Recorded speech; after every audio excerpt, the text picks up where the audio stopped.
Hello, everyone. Welcome to the book signing. For those of you, that could not make our book tour, you can't get to the cities, maybe where we are traveling to leave this beautiful book, A Mind at Home with Itself, that we hear from you is serving so many people, and that's worth doing a book for.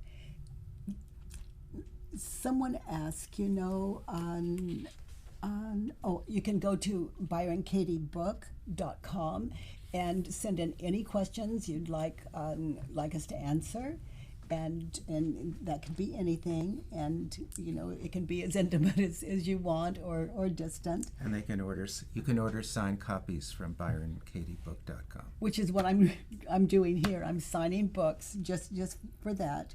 And someone asked what inspired me to write this book. And I'm going to leave that question to Stephen. I can tell you that Stephen inspired me to write this book after hearing his translation of the Diamond Sutra. I'd never heard of the Diamond Sutra. So Stephen, could you say more to that? Yes. I'm Katie's husband, Stephen Mitchell, and the co-author of this book. People had been asking for another Katie book for many years, and I was involved with another project. But when I finished that, I put my focus onto something new, and it occurred to me that the Diamond Sutra would be an excellent means to this end. Probably very few of you have heard of the Diamond Sutra. Sutra means scripture. It's an ancient Buddhist text, and it's one of the most profound spiritual texts that we have, and it's practically unknown.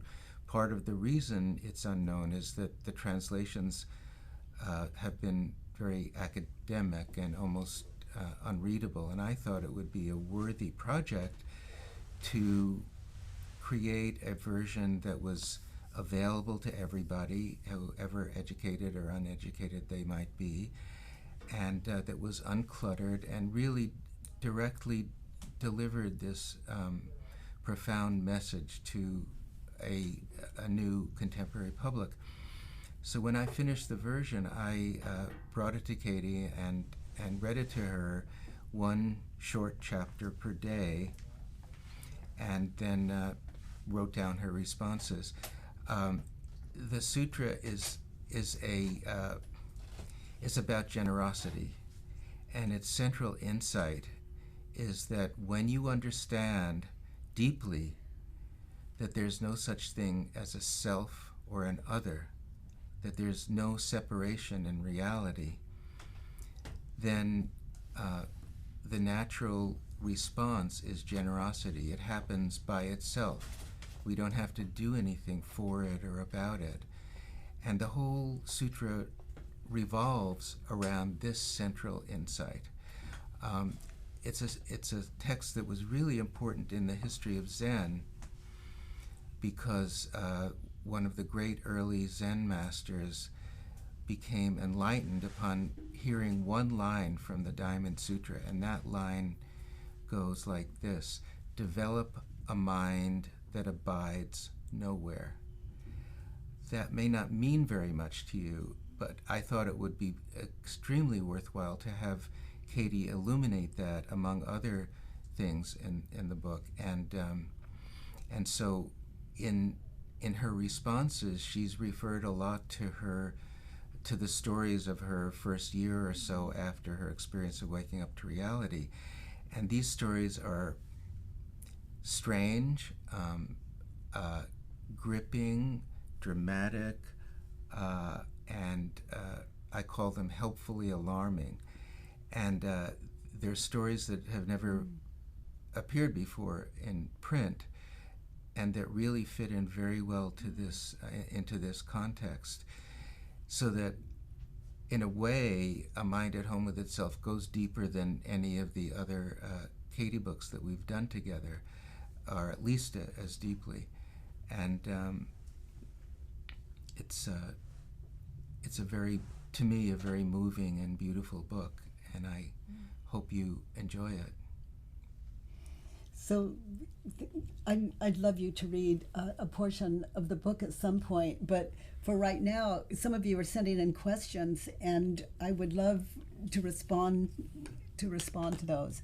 So let's see. And those of you that just tuned in, go to byronkatiebook.com and join us. There's a place there to buy the book if you'd like. And as importantly, there's a place there where you can enter your question or even call. You can just give me a call and we'll talk like that live together. Let's see. How do you, Katie? How do you just not have the emotional stuff when things are being yelled at you? If someone is just screaming at me, yelling at me, if I think that's about me, then there's no room for compassion. So if someone's yelling at you, just stop for a moment and just get still and witness their pain, witness their upsetness, witness the trouble they're experiencing inside of them. Now, if I am really angry at someone, what I'm believing about that person or life or myself, that's what upsets me. So if I'm believing my thoughts and I am screaming at you, where's your compassion for me? Whose thoughts am I thinking? Those aren't yours.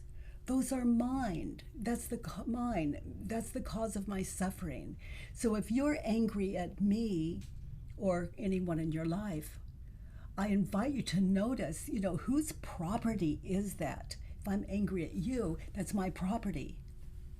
But if you're angry at me, what you're thinking and believing, that's your property. So when people appear to be angry at me, I can only see them as innocent. What are we guilty of? Believing our unquestioned thoughts. And I love that we discover that as we sit in inquiry using these 4 questions and finding these opposites and contemplating those the experience as we sit in the work. Everything is revealed there, and what comes out of that is peace. And the opposite of war, there has to be another way. War can't be the answer. If it's painful, we need to look to ourselves. So I have a life of looking to myself, and I love passing that on. And I'm loving this event and how we can be together in this event. Should I take one more question? All right. So he goes like that. So one more. There is, someone says, thank you for your wisdom and light, and thank you for yours. And there was something. Doing the work can feel like this is from Sandra. Thank you, Sandra, from Berkeley. Doing the work can feel like a mental exercise. Even when I identify feelings in question 3, is there a way to engage the work with more feeling, more heart? Is it more effective to do this? Or does it have the same result whether you are emotionally engaged or just intellectually engaged? Okay, question 3, there's only 4 questions for you new to the work, but question 3 is to meditate on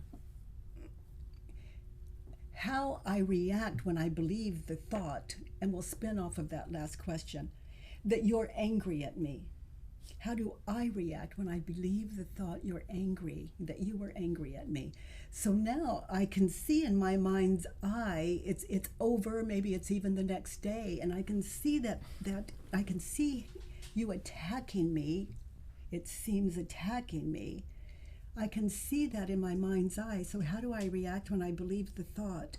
Let's say it really upset me. I see how I reacted. And I'm not just seeing that, I'm experiencing that again. I even open to the emotions I was feeling then.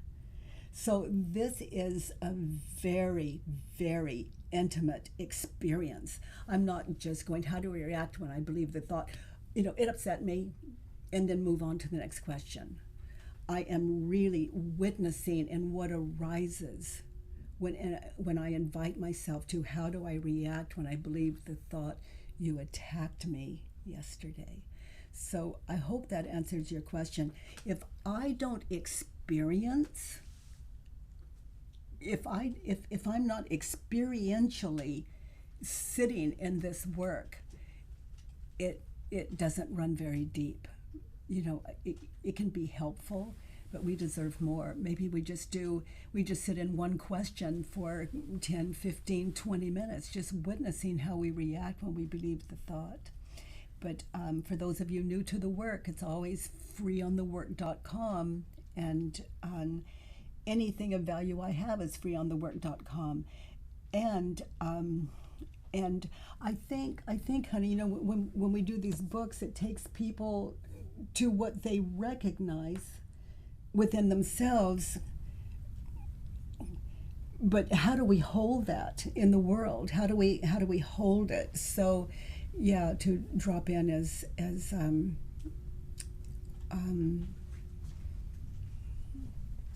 experientially as we possibly can as we're doing the work. And I don't call it the work for nothing.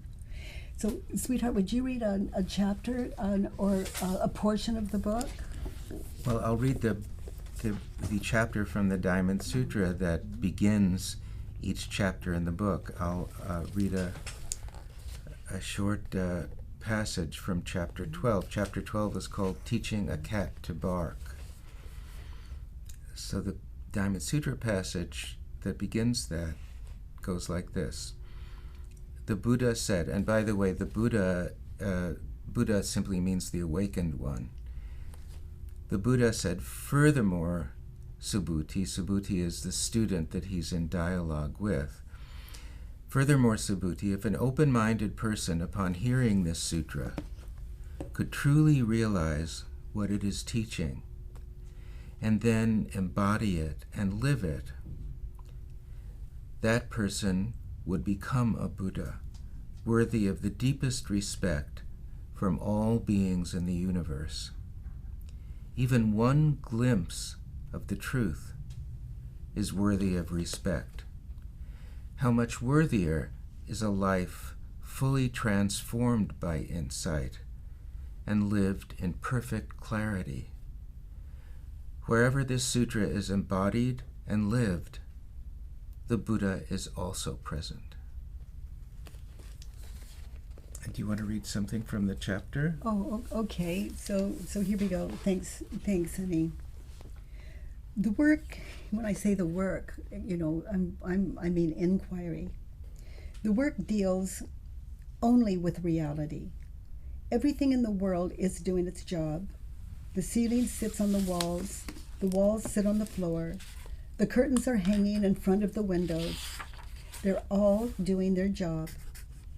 But when you tell yourself a story about how reality is supposed to look, you end up arguing with the ceiling or the wall, and it's hopeless. It's like teaching a cat to bark. The cat won't cooperate. No, you may tell it. You don't understand. You should bark. It would be so much better for you if you barked. Besides, I really need you to bark. As a matter of fact, I'm going to devote the rest of my life to teaching you to bark. Sounds like a marriage. And many years later, after all your sacrifice and devotion, the cat looks up at you and says, meow.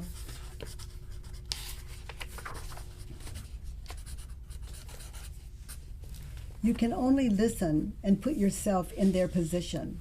Not only in their position, but in the lowest position you find. And as you realize for yourself what is true, everything apparently above you flows down toward you. The way streams flow down to the sea, since you have become an example of what is true and humble and wise. The Buddha, you know, I skipped. You skipped a couple of pages, but it's working. It's still working. Okay, so, you know, by the book, we loved doing it because I believe it would serve. I believed it would serve you, and you know that, the point. I'm glad you skipped those pages because one of the to me wonderful qualities of the book is you can open it up at any page, at any chapter, and get a great deal of what you may be looking for. It's fresh. It begins anew at every chapter, and you can open it at random and just start anywhere and really be taken in by the hand to these wonderful life-transforming insights that Katie makes available. So you can read it from beginning to end, or you can start at the end and read toward the beginning, or start in the middle, whatever suits you.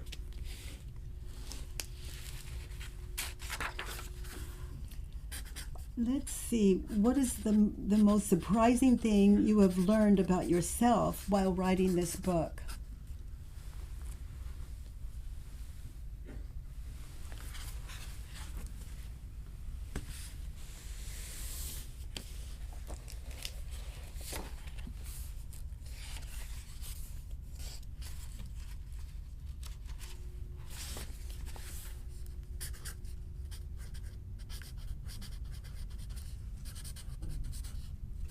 How deeply the invitation ran in me to respond to this Diamond Sutra that I'd never heard of in my life. As Stephen was reading the chapters to me one by one, it became clear to me that the Diamond Sutra is about the Buddha and his teaching and his student Subhuti. And they're in conversation together. And Subhuti asks questions, and the Buddha responds. And it's so beautiful. You know, just imagine sitting with the Buddha, you know, as his only student, and allowing that wisdom to flow into you. And if it's not Buddha, you know, the wisest person you imagine you could sit with, or the wisest human ever in the world that you could sit with, it would be the same thing. I think the Buddha is a symbol for that. And then to be that student Subhuti sitting with that wisdom, and it became so clear to me that the Buddha and Subhuti, there weren't two of them. It was the Buddha in inquiry with himself so clearly. So the Buddha, to my, you can read it and see for yourself, but the Buddha, to my mind, was always in inquiry. He was the student, and the wisdom would meet him through that open mind we call the student, and continue to enlighten the Buddha. And mind is infinite, and as the mind clears, it expands, because you're not stuck and he's angry at me and I don't like what just happened, etc. We get stuck there. But through inquiry, the mind is free. It's free to just infinitely expand and expand and expand what seems to me to be the experience of the Buddha, always questioning in the symbol of Subhuti, the student. And this really moved me. So I think that that's what I learned about myself, was the courage to meet that when I stay so hidden in the world. And I would say that that's not personal. And when you look to yourself, where do you stay hidden, in what way? And that can be that you are so wise and so expansive that you don't dare live that truth because of the penalties you may imagine having to do maybe with separation. But sitting in this with Stephen as he continued to to ask me how to respond to his sutra was amazing and surprising to me. How open my mind was just to meeting it head on, knowing that everyone has a right to. Everyone has a right to experience an open mind. Yeah. You know, one thing that interested me and surprised me a little while we were working on it was the parallels between this book and the no body intensive that Katie gives, so that those of you who haven't been or who won't be able to come to one of her no body intensives, which are amazing experiences, can experience a good deal of that simply by reading the book and absorbing it. Yeah, that's I don't think without that, the no body, and how some of you as participants show up at that no body, you know, what we actually come through together. I think without that no body, I would not have had the through you, I am open enough to understand that there's nothing that comes out of this that you cannot follow. And for some of you, if it's a little difficult, I invite you to inquiry. It's a way of meditating on a situation that costs you your life, you know, we get stuck there. We become depressed there. It's where resentments are formed, and there is a way out. For those of you suffering at home, the way I suffered for so many years, there is a way out of that hell. And that's what I'm doing here. And for those of you who are wondering why I am signing the books rather than Katie, she will be signing every single copy. Yes. Above my signature, so that will happen. As you order the books on where you are, as you order the books, just know that, you know, I'm signing them, and I'm here to do that and to get as close to you as possible, of course. Okay, so who is the subject of your next book? Oh, okay, there's a phone call, and so we have Carrie from Roseville, Michigan on the line. So here's the line. Thank you. Carrie, hi. Hi. Hi, Carrie.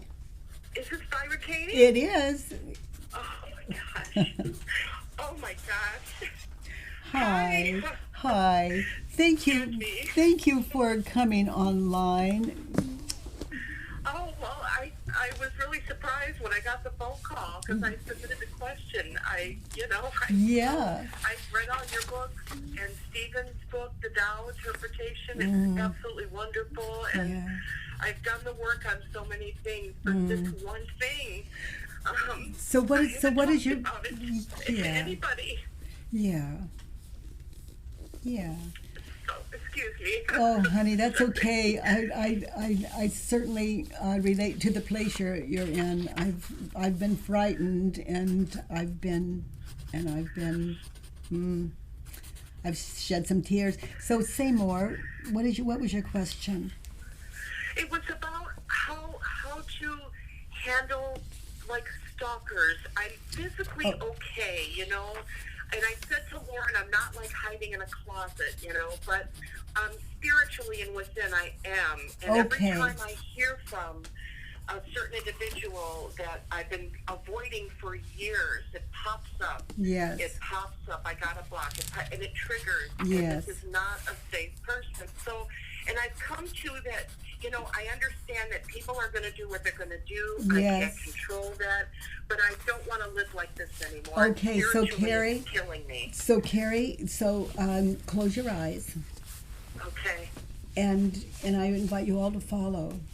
Now, think of that person stalking you. Okay. Okay?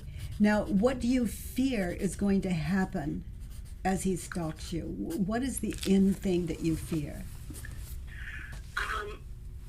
It's the fear is him trying to control what I do. I've even feared that he might hurt my kids, even though they're adults now. Okay, so let's go with that one. Okay. It's all terrible, but let's go with that one. Okay. So you're at home and you have the thought, this stalker, this person just comes to your mind, and then he is going to, those of you new to the work, the first question is it true? So he's going to hurt your children. Is it true? Can you absolutely know that it's true he's going to hurt your children? No. Now, this is an important question. So get really still and witness how you react. What happens when you believe the thought, he's going to hurt your children? Now just get in touch with the emotions. And we're all in touch with your emotions right now. We can hear you and feel you. Okay. It's terrifying. It's painful. Now, how is it that these emotions happen? How is it that it's so, let's see how you react. Let's see how the mind really reacts when you feel those emotions. Before you can experience those emotions, you have to see an image of the future. Okay, so you see you're at home now, let's say you're sitting down, and you see an image of him hurting your children. And it may not be very clear, it may be blurry, but you see it. And it's vast. Yeah. Yeah. And then, now that's called the illusion. Okay. Okay. Now you're seeing, are those your children, or is that imagination? Is that an illusion in your head? It's an illusion. They're fine. Okay. Now the Buddhist and probably all kinds of traditions, they talk about the illusion. That's all that's meant, but no one has really told us where feelings come from. They haven't, in a way that all of us can understand. So you see these images of the future, and you've heard the expression, be here now. Well, that's why people want to be here now. Yeah. It's like right now, all is well. But you're believing your thoughts. It's how you react when you believe the thoughts. Now you see an image of the past, and you see when he was stalking you. Yes, that's where it is, right there. Yes. That's it. Now you see him stalking you in the past? Yes. Okay, now is that you, or is that a false self? Is that really you, or is that imagination? That he did stalk me in the past, or now No. are you speaking now? He's not, I mean, he Right is, but now, not. He's right not. now, the image in your head of him stalking you in the past. At this very moment, no, he is not. That's an illusion. Okay. You see him attacking you in the past. Okay. And then, and that's a false self. That's not you. You're sitting right now talking to me. Right. Okay? So we have Yes. three of you. We have you in the past, that's an illusion. We have you and your children in the future, that's an illusion. And Okay. then we have the one talking to me on the phone now. Okay, and right now all is well. Right now, all is well. But sitting in the illusion, the past, those future illusions, there is nothing that you can identify ever that is not an illusion other than right here, right now. So now you know that he is, it's like, who would you be, the fourth question, who would you be without the thought He's Going to harm your children. he's going to harm your children. Free to just leave the state if I feel I want to. you know? Yes, and free to be right here, right now, talking to me. Free to do your dishes, to walk out, yes, to go to another state. Because the only thing that you're suffering is from the illusion right here, right now. Now, you've always been free to leave. And your fear has always been in your mind, past, future. There's no other way to experience fear, even if he were in your living room right now. Your nanosecond thoughts of the future is what's going to frighten you. Now, I have a question for you, honey.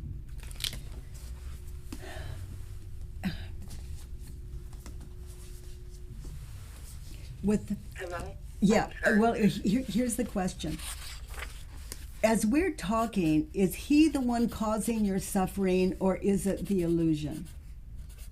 It's the illusion. Okay. It's the illusion. And now, if you see him, you're going to put all these illusions onto him, and he could be, calling to say, "I apologize, and I'm never going to see you again. I just want you to know that it's like he's admitting it."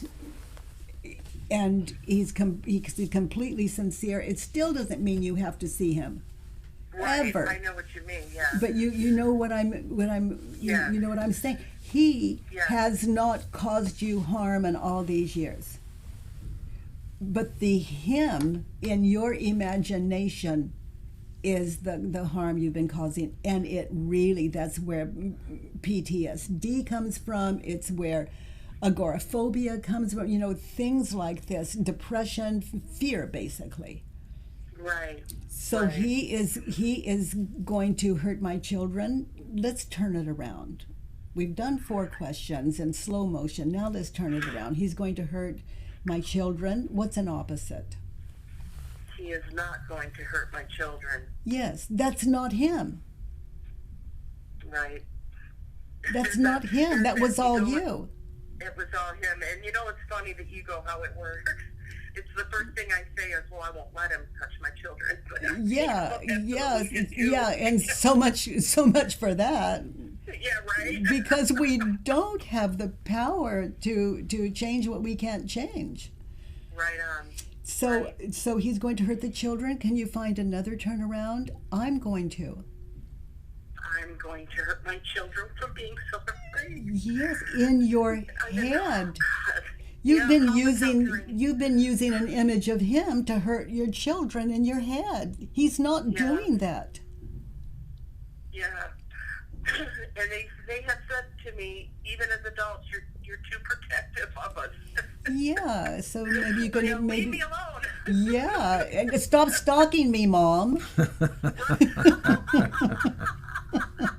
Oh my God. Oh Lord. That's so true. Oh my God. Yes. And we put burdens and fear onto our children in the name of love, but really it's just fear talking. Yeah, that isn't love. That isn't love. No, right? It's as close as we could come to it, but fear is not. It's not. Fear is not love. Fear is fear, and the work is a way out of fear. So he's going to hurt my children. Turned around, he's going to hurt me, and no, that's only been in your head. Now, anytime when you experience the difference between reality and fantasy, as you're doing your work, anytime you're frightened, you experience that. And there is some evidence that he's in your state or he's in your town, or there is some real tangible evidence, you won't have to fear. You will call in people, make wise decisions to support the end of suffering in your world. Like, he's here, he's not threatening me, but I want you to know, and I have no proof he's going to hurt me. But I do have, you can see this police report, that police report, or whatever. In other words, wisdom rules, and that's how to protect your family. But fear is, we're sitting ducks when we're fearful. Yeah. We are so vulnerable when we're frightened.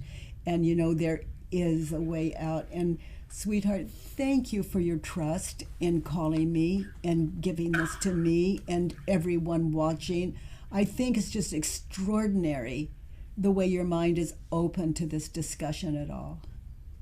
Thank you. Thank you so much. I didn't even expect to do this. It just, you know how the universe works.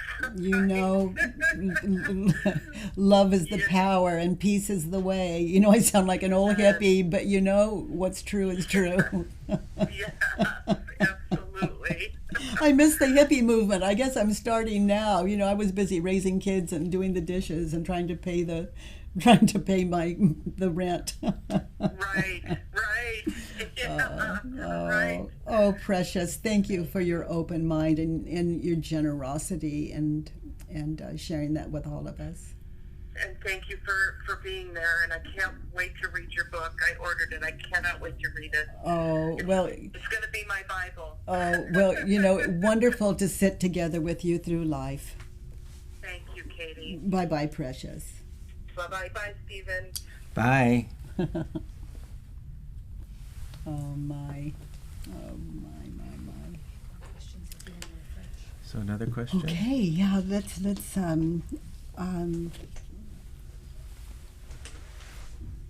how has success changed you? Okay, how has success changed? Oh my gosh, I know the answer to that question. How has success changed me? To me, success is happiness and a balanced life. How has it changed me? Like this, just a 180-degree shift. For one thing, I could not be here with you when I was believing my thoughts. I was agoraphobic, and I couldn't even leave my bedroom. I was so confused. And any of you out there suffering, there is a way out. And so how has success changed me? The work has given me a balanced, happy life, and I'm so grateful. I'm so grateful. Success to me is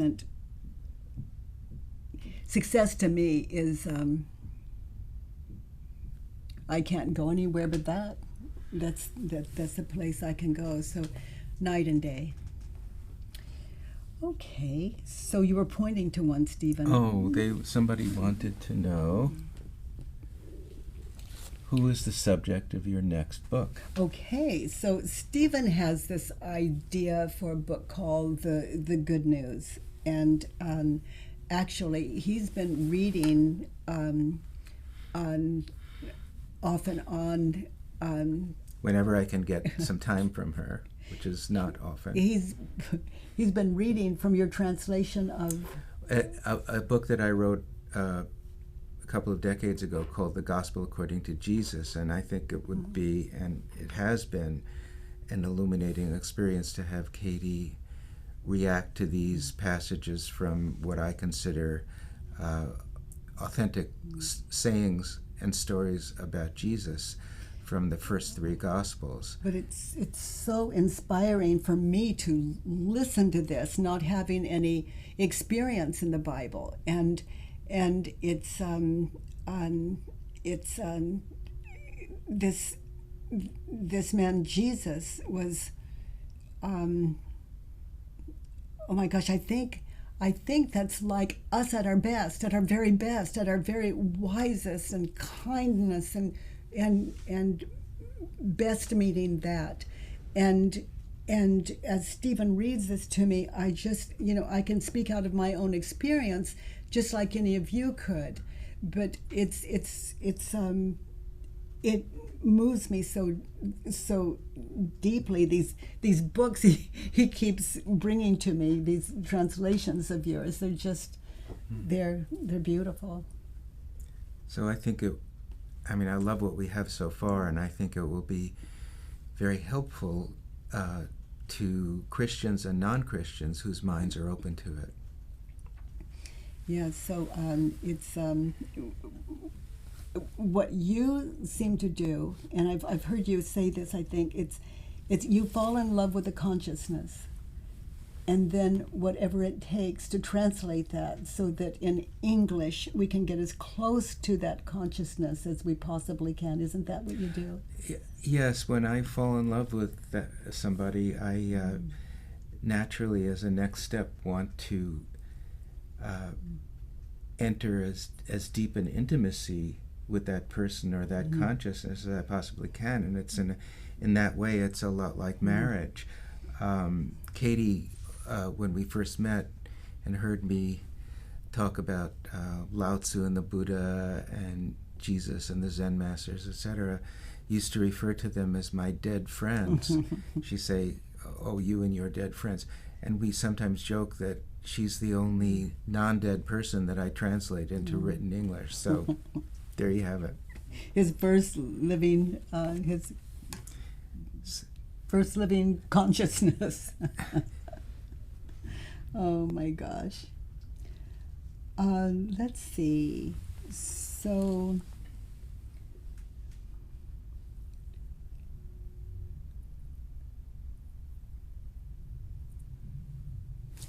this is easy. Who will be narrating the audiobook? So Katie does most of it. I narrate the chapters of the Diamond Sutra and my introduction to the book. And then there are 5 wonderful and very helpful, I think, dialogues in the book between Katie and various people that she's facilitating in the work. And the originals of those dialogues had an audio quality that was too low to actually be included in the audiobook. So the publisher hired 2 actors, one male and one female, and they read out the parts of the people involved in doing the work with Katie. So, but mostly it's Katie. So here's a question from Quincy in Massachusetts. No, in Quincy, Massachusetts. It's Tess. Tess. Oh, it's Tess. And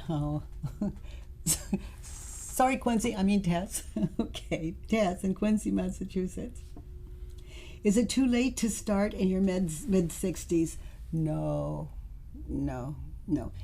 Anyone, it doesn't matter how young or how old, if someone says, "What is your name?" if you can answer that question, you can do this work. All this work takes, all inquiry this work takes, is an open mind. An open mind. A willingness just to ask and invite what is already there, the wisdom already in you, just to meet the question. And if your invitation is heartfelt and your mind is open to what is shown to you, then just like the earlier caller, when we were working, her mind was completely open. Even though she was upset, she really wanted to know.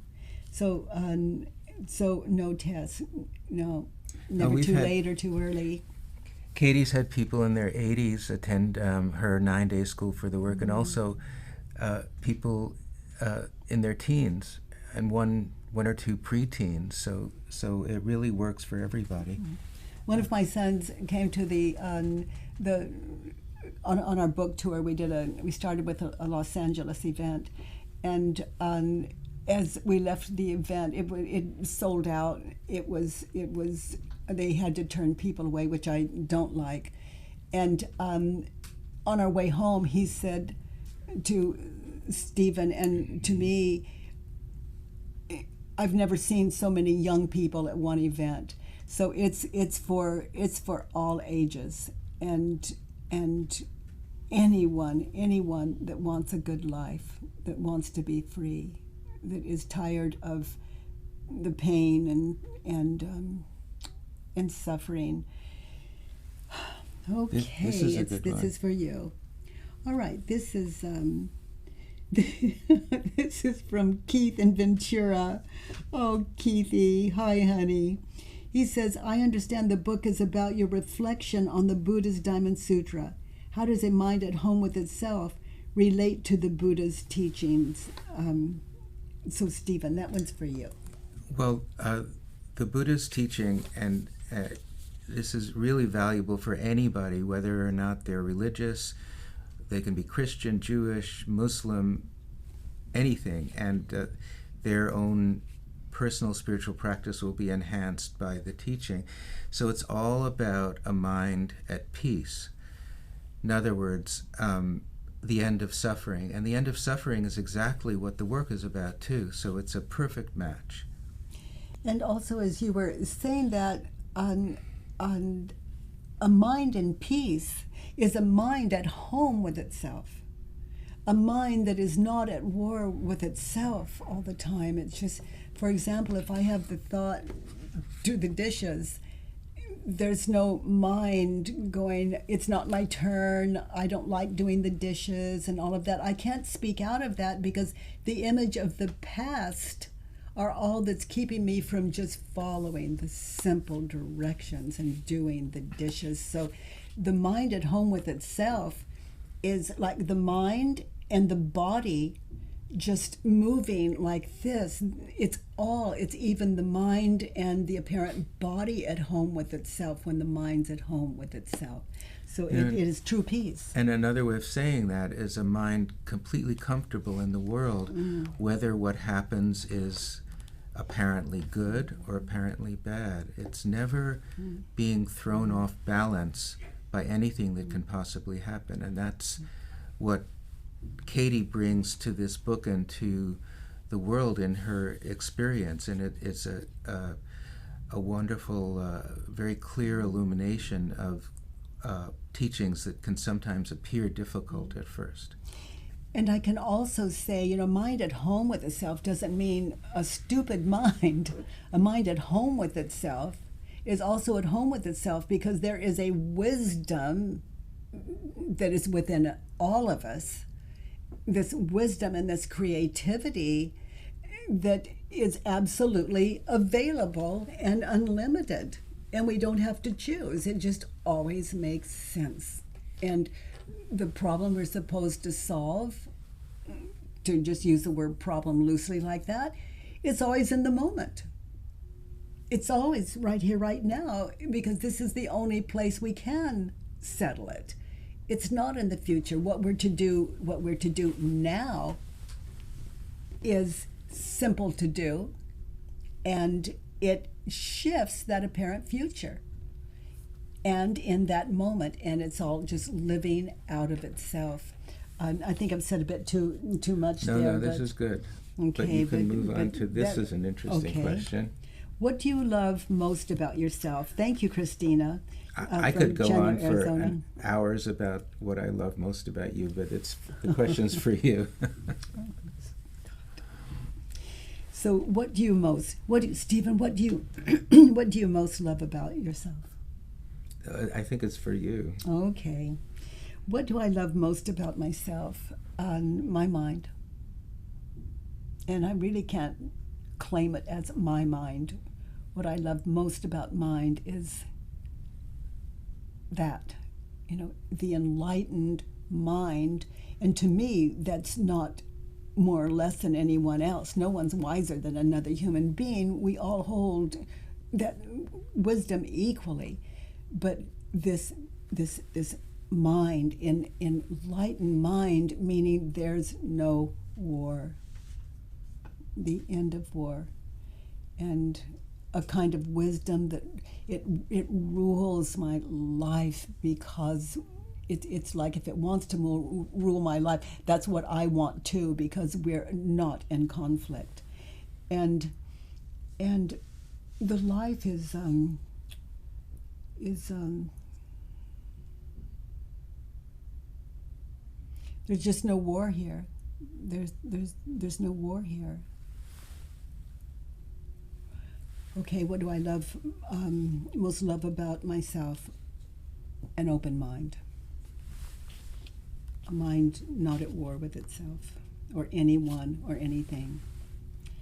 Oh, thank you, Cynthia. Cynthia from Asheville says, thank you for your work, the work. Oh, This is a good you one. see one? Thank you all for these questions. I hope they serve you all. Okay. How can I finally stop wishing someone to be with me? My sweetheart or the evolution A sweetheart. I feel like dying many times per day. Oh, honey. This is from Mara in Wurtemberg.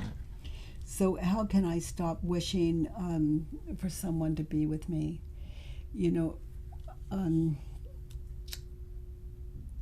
if you didn't compare you, so Mara, if you didn't compare you and your life with anyone else's, if you were not able to compare your life to anyone else's, are you okay?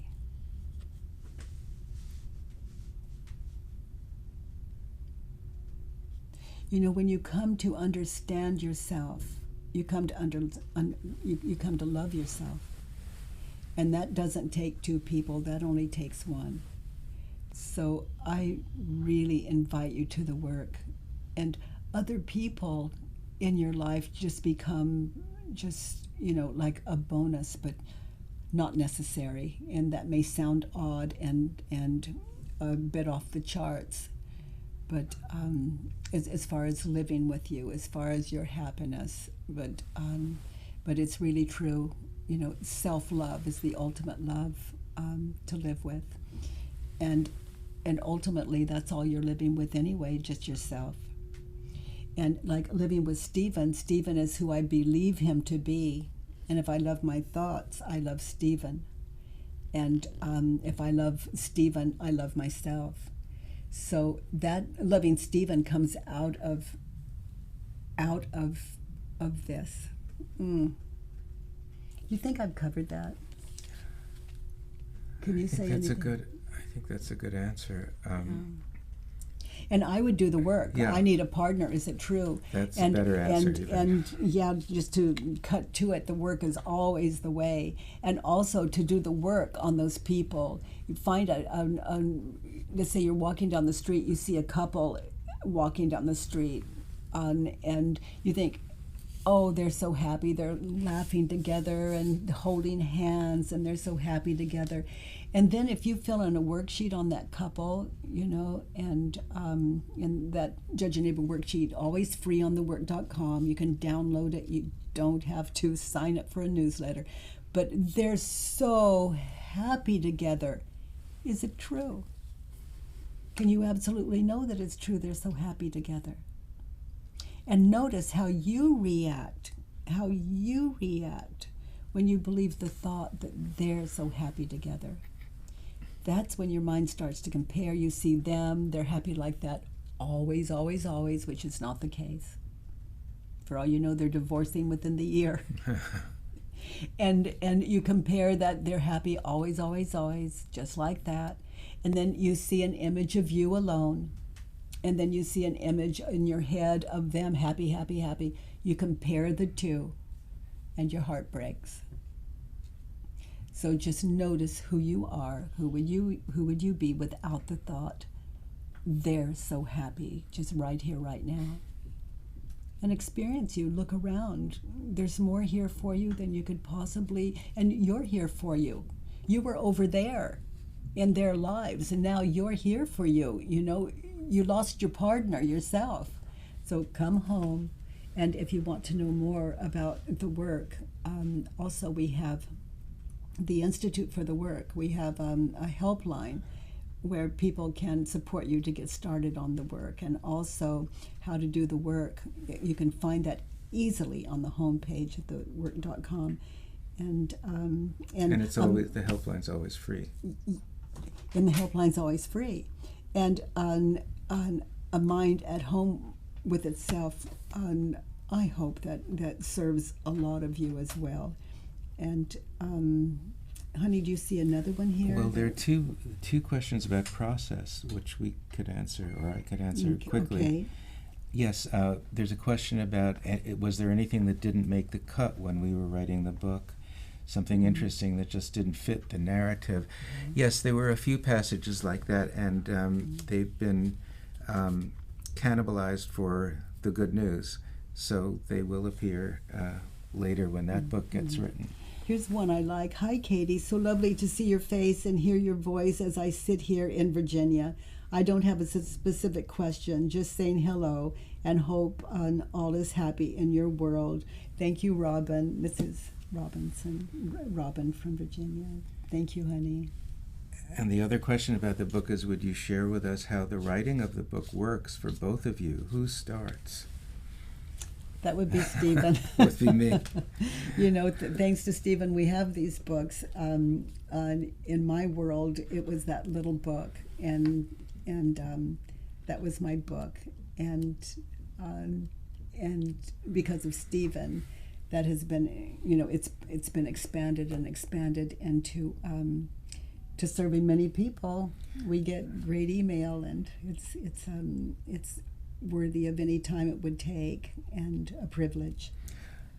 Yeah, so the book idea begins with me, and I bring it to Katie and ask her if she would be willing, and she always has been. And then in the process, the first stage is I write down raw material, her answers to my questions, and there's a lot of that.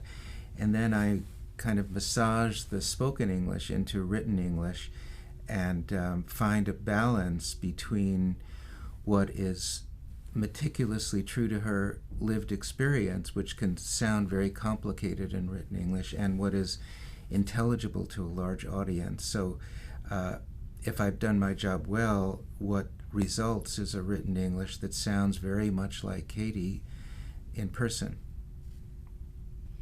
This one, oh, they're just about to cut us off, but what would you say have been life's biggest disappointments for you both personally and professionally? And anytime I would feel a disappointment, I would just certainly do the work. I would just do the work like that. And if you do the work for a while, eventually your whole, everything you think will just end in a question mark, like, he doesn't care about me. And eventually, if you sit in the work as a practice, it comes out like this: he doesn't care about me.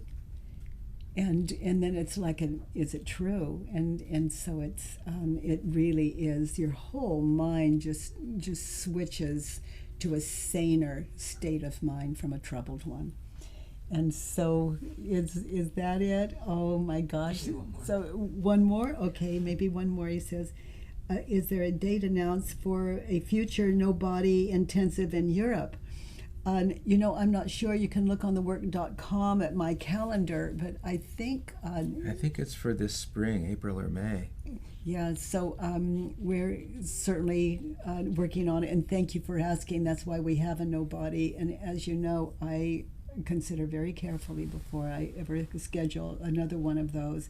The work is so powerful. I just on any shortcut, I just want to offer a balance.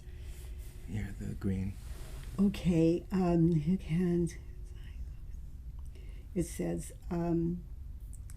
tell fans they can still get signed copies at ByronKatieBooks.com. No, Byron Katie Book. ByronKatieBook.com. So you can still get signed copies. You can still get signed copies at ByronKatieBook.com.